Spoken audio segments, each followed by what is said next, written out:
Shalom, selamat pagi Bapak, Ibu, Saudara-saudaraku yang diberkati dan dikasihi Tuhan.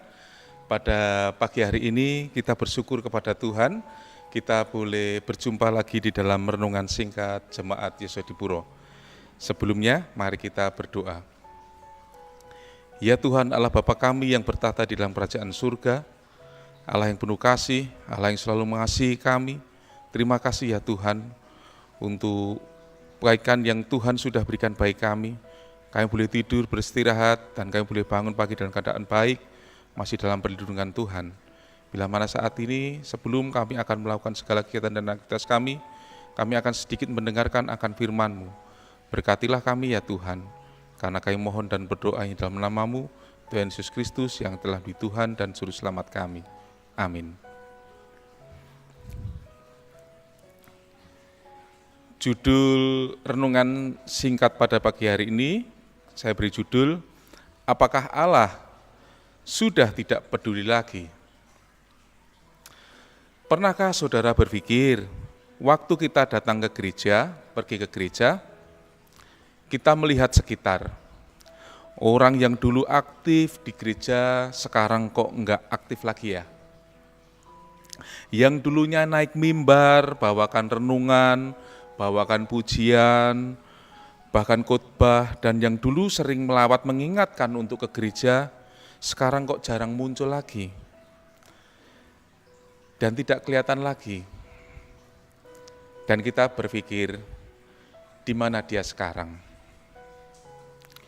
Di dalam Lukas 15 ayat 11 sampai 32, kita tahu cerita ini dan kita bahkan sering membaca cerita dengan judul Anak yang hilang. Dalam kisah ini si bungsu meminta warisan, meninggalkan rumah, pergi jauh, hidup dalam dosa, dan jatuh miskin. Yang jadi pertanyaannya, dan penasaran, biasanya anak bungsu anak yang paling disayang orang tuanya. Kenapa Bapak tidak mengejar si bungsu? Padahal Bapak tahu anaknya sedang kacau, hidupnya dalam dosa, jatuh miskin dan sekarang kelaparan. Tapi sang bapa tetap tidak mengejar dan hanya menunggu. Kenapa hanya menunggu? Apakah dia sudah tidak peduli? Bukan, justru bapa sedang mengajar sesuatu yang besar. Dia tahu ada orang yang butuh waktu dan proses untuk menyadari kesalahan dan dosanya. Kadang manusia harus mengalami dulu akibat hasil dari keputusannya sendiri. Harus sampai ke titik terendah supaya mereka sadar ada yang salah. Dan benar, akhirnya si bungsu sadar, apalagi ketika dia merasakan konsekuensi dari pilihannya. Kesadaran itu membuat dia memutuskan untuk pulang dan akhirnya mau meminta maaf. Pernah anak saya, Fanya, ketika melakukan kesalahan, lalu saya diamkan. Ketika dia mengajak bicara, saya pun juga hanya diam dan tidak mau menjawab. Dan Fanya bertanya kepada Memi atau istri saya, lalu istri saya bilang, kamu bikin salah apa? Dan Fanya berpikir, dan setelah sadar atau menyadari, lalu Fanya pun meminta maaf. Pernah juga karena saking takutnya saya diamkan, hanya menulis permintaan maafnya dan ditaruh dekat di tempat tidur saya. Kembali dalam cerita anak yang hilang.